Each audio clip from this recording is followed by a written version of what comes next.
It's no news that a lot of enthusiasts have been really up in arms about the new Toyota Supra.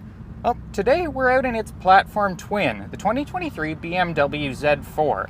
In this case, it's the Z4 M40i, the top currently available trim on the Z4, and really quite a pleasant vehicle.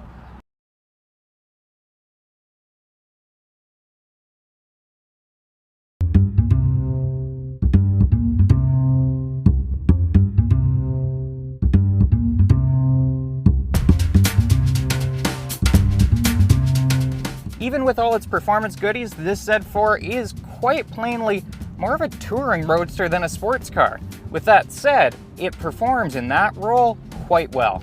The BMW Z4 has been with us for a good while now. Now in its third generation, introduced back in 2020, the Z4 is a properly powerful performer. And kitted up right, it's really quite comfortable too. For better or worse, BMW has done away with the cramped proportions and limitations of the past Z4s. At nearly 10 cubic feet, there's room in the boot for 2 carry-on bags with a lot of room to spare. There's decent audio, top-down wind buffeting is really well controlled even on the highway, and it's just an easy, approachable, and when equipped with these adaptive dampers, really comfortable car to cruise around in. Better yet, it's still rear-wheel drive, and to top it off, these cars are actually surprisingly reasonably priced for the segment. The 2-liter turbocharged 4-cylinder Z4 starts from just some 67 Canadian. Granted, as equipped here in this turbocharged straight 6 configuration, you are looking at about 80K. Still, that's not actually far off the mark for today, and especially not in a touring roadster from a premium German brand. Of course, the form factor is the reason you buy this car, but under the skin, it's all very familiar BMW. Cabin controls are all what you'd be used to. Infotainment is BMW's iDrive 7, and although that system has now been superseded by the more powerful but more complicated iDrive 8 in some of the brand's newest models, it's still very intuitive, very responsive, supports wireless Apple CarPlay and Android Auto, and gives you really nice Google Maps and Waze feedback right here in the cluster. Also pleasant, if you feel inclined to equip as such, is the head-up display, which, as in the rest of the BMWs right now, is clear, sharp, still somewhat visible through sunglasses, and customizable for whatever content you actually want. Of course, being a BMW so through and through means that it also steers like a BMW. Whether that's a good thing or not really depends on who you ask.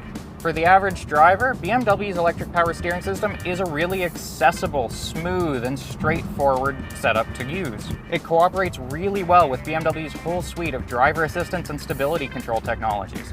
It's a very easy car to pilot, an easy car to wrap around corners, to squeeze through tight gaps. But like so many other cars today, that means that it becomes a little bit point and shoot. And that's a little disappointing. You see, the trouble here is that the Z-Line made its name for sporty driving dynamics. And to be sure, relative to the rest of BMW's sedan and especially SUV-heavy lineup, it is one of the more dynamic models available. It is, however, rather numb. You can be playful with it. You can certainly drive this car plenty quick. Even that 2-liter base model accelerates in 5.4 seconds.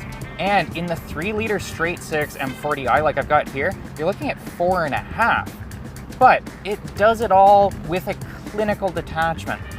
More than that, even on the sporty chassis settings, it's so soft that you don't always feel what's going on below you.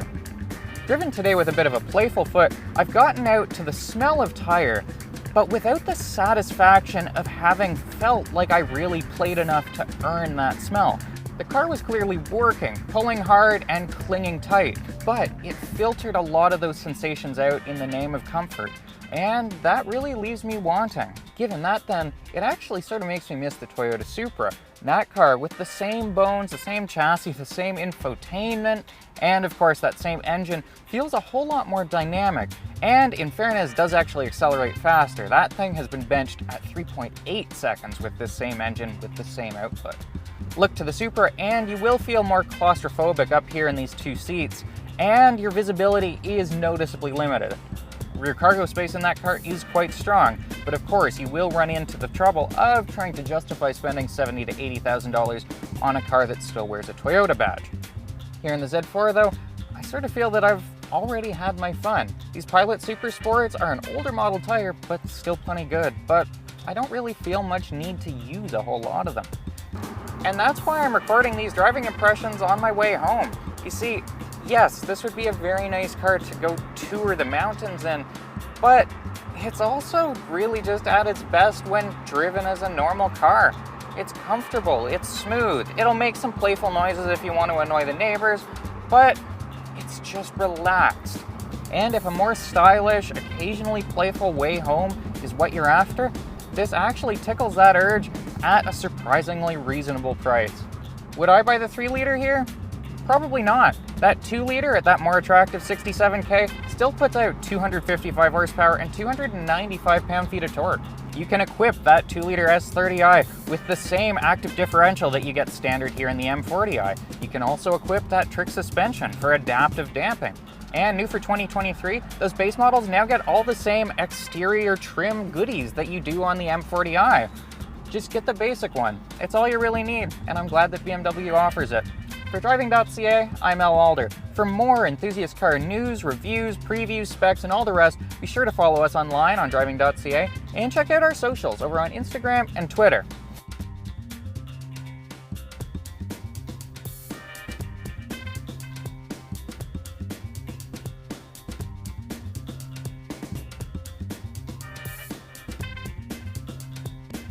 Oh, and sorry about the finger, by the way.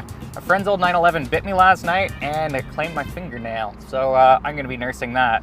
Take care.